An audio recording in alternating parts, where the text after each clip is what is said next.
Julia, thank you. The state's top elections officials anticipates record voter turnout in Massachusetts for today's election, exceeding the almost 3.7 million voters who went to the polls back in 2020. The contentious presidential race could be the reason. Joining us now in studio tonight is political consultant Tony Cignoli.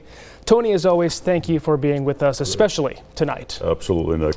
So the race for president is wide open now. The latest polling that shows a dead heat between Vice President Kamala Harris and former President Donald Trump. Do you expect this race to be tight? We do, just from everything that we've seen. And not just all the external polling that people get to hear about and whatnot, but the internal polling that we see in some of the swing states especially, tight is there. But what changes is if one or the other starts to clean up in some of those swing states, you'll see an electoral college that won't reflect how incredibly tight this might be in the popular vote. How long do you think we have to wait until we actually know a winner? Obviously, back in 2020, it took a few days, several days, to find out who actually won. What do you expect in this race? I think that the fears of having to wait 4 or 5 days, I don't think there's totally realized that they'll be realized this time around, especially because Georgia and Pennsylvania have taken such strides to count faster. They've brought in new technology. My gut, 2 o'clock, 4 o'clock this morning, we're going to have a pretty good idea.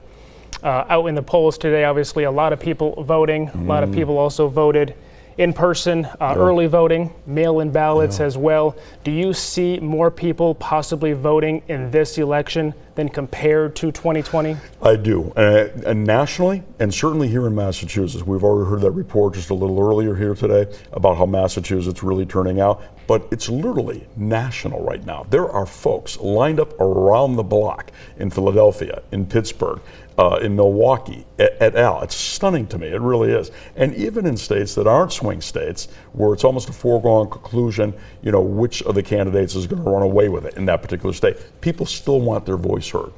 All right, Tony, great stuff as always. Tony Cignoli here with us in studio. We're now going to go live to our digital center to tell us, Ciara Speller is live there right now to tell us how you can stay up to date with all the election results on our website, wwlp.com. Ciara.